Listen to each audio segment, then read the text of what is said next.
ગિરનારી ખીચડી આપણી એકદમ સરસ પરફેક્ટ રીતે તૈયાર થઈ ગઈ છે. હેલો ફ્રેન્ડ, તો તમારું સ્વાગત છે મારા રસોડામાં. તો અવનવી વાનગી જોવા માટે ચેનલને સબસ્ક્રાઈબ કરો. જો મારો વિડીયો ગમે તો વિડીયોને લાઈક કરો, શેર કરો, કમેન્ટ કરો. બાજુમાં રહેલ બેલ આઇકનને દબાવો તેથી નોટિફિકેશન તમને રોજ મળતું રહે. આજે હું તમારી સાથે શેર કરીશ ગિરનારી ખીચડીની રેસીપી. તો ચાલો શરૂ કરીએ રેસીપી. ગિરનારી ખીચડી બનાવવા માટે આપણે 5 દાળ લીધેલી છે અને 1 વાટકી ચોખા લીધેલા છે.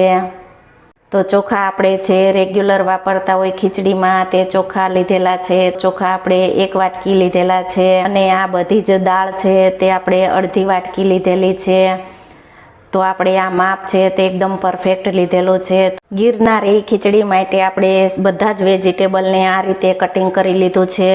તો તમે જોઈ શકો છો વટાણા, બટેકા, ફુલાવર, કોબી, કેપ્સિકમ, દૂધી, રીંગણ, ગાજર આપણે ખીચડી બાફશું તેમાં જ એડ કરી દેશું.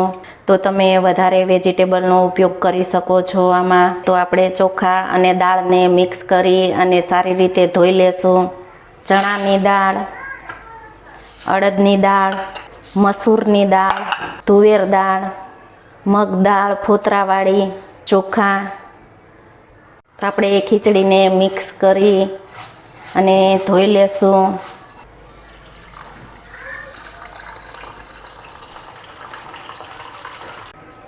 તો આપણે ખીચડીને સારી રીતે 2 થી 3 પાણી લઈ અને સારી રીતે ધોઈ લેશું. ખીચડીને આપણે 3 પાણીથી સારી રીતે ધોઈ લીધી છે. તો આપણે ખીચડીને બાફવા માટે 2 લીટર જેવા પાણીનો ઉપયોગ કરશું. પાણી ગરમ થઈ ગયું છે તો આપણે જે આ ધોયેલી ખીચડી છે તેને એડ કરી દેશું.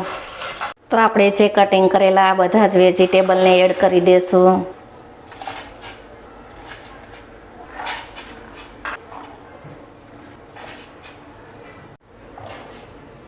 સ્વાદ પ્રમાણે મીઠું એડ કરશું. 1 ચમચી હળદર પાવડર. તો આપણે પહેલાં સારી રીતે મિક્સ કરી લેશું. ખીચડીને આપણે મીડિયમ ગેસની ફ્લેમ ઉપર આપણે 10 થી 15 મિનિટ તેને બફાવા દેશું. 15 મિનિટ પછી આપણે તેને ચેક કરી લેશું.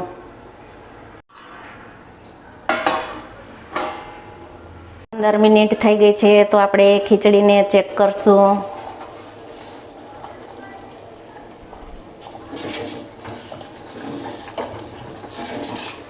તો તમે જુઓ છો કે ખીચડી આપણી એકદમ સારી રીતે ચડી ગઈ છે.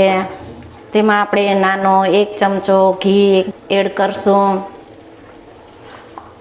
તો આપણે ઘીને મિક્સ કરી લેશું. તો એકદમ સારી રીતે આપણે ખીચડીને હલાવશું. તો આપણે આ ગિરનારી ખીચડીમાં ઘીનો ઉપયોગ ખીચડી જ્યારે ચડી જાય ત્યારે ઉપરથી કરવાનો, તેથી સ્વાદ ખીચડીનો એકદમ સારો આવે. ખીચડી 5 મિનિટ ચડે ત્યાં સુધીમાં આપણે ખીચડીનો વઘાર કરી લેશું. ખીચડીનો વઘાર કરવા માટે આપણે અડધી વાટકી તેલનો ઉપયોગ કરશું.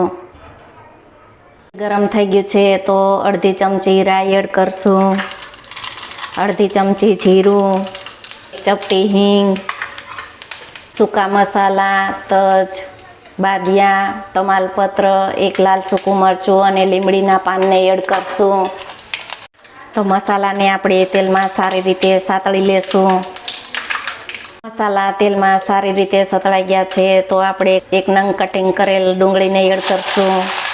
મોટી સાઈઝનું કેપ્સિકમ કટિંગ કરેલું તેને એડ કરશું.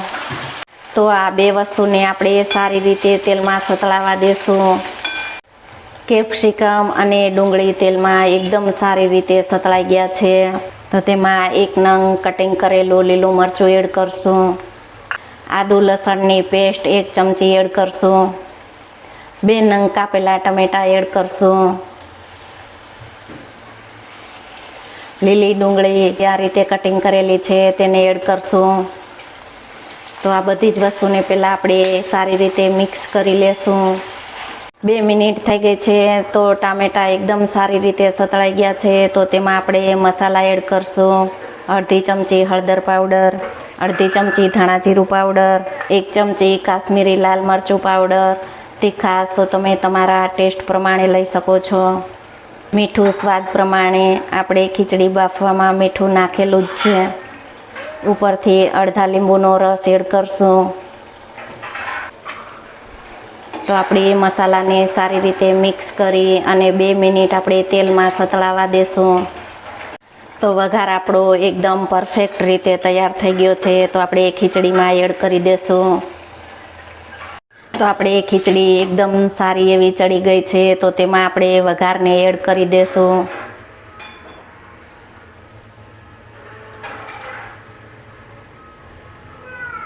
તો વઘારને આપણે એકદમ સારી રીતે મિક્સ કરી લેશું.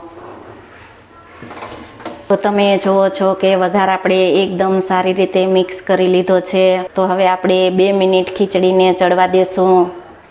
2 મિનિટ થઈ ગઈ છે અને ખીચડી આપણી એકદમ સરસ પરફેક્ટ રીતે તૈયાર થઈ ગઈ છે. તો તમે જોઈ શકો છો, જો ગિરનારી ખીચડીનો તમે આ રીતે ઉપરથી વઘાર કરશો તો એ ટેસ્ટ તેનો એકદમ સારો આવશે અને પરફેક્ટ રીતે ખીચડી બનશે.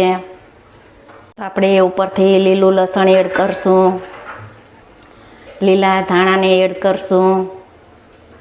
ખીચડીને આપણે સારી રીતે મિક્સ કરી લેશું. હવે આપણે ગેસને બંધ કરી અને ખીચડીને સર્વ કરશું. તમે જુઓ છો કે આપણે ગિરનારી ખીચડી એકદમ પરફેક્ટ રીતે બની અને તૈયાર છે. જો તમને ખીચડીની રેસીપી ગમે તો વિડીયોને લાઈક કરો, શેર કરો, કમેન્ટ કરો, સબસ્ક્રાઈબ કરો. બાજુમાં રહેલ બેલ આઇકન દબાવવાનું ભૂલતા નહીં, તેથી તમને રોજ નોટિફિકેશન મળતું રહે. જો તમે આ રીતે ગિરનારી ખીચડી બનાવશો તો નાના મોટા બધાને બહુ જ ભાવશે.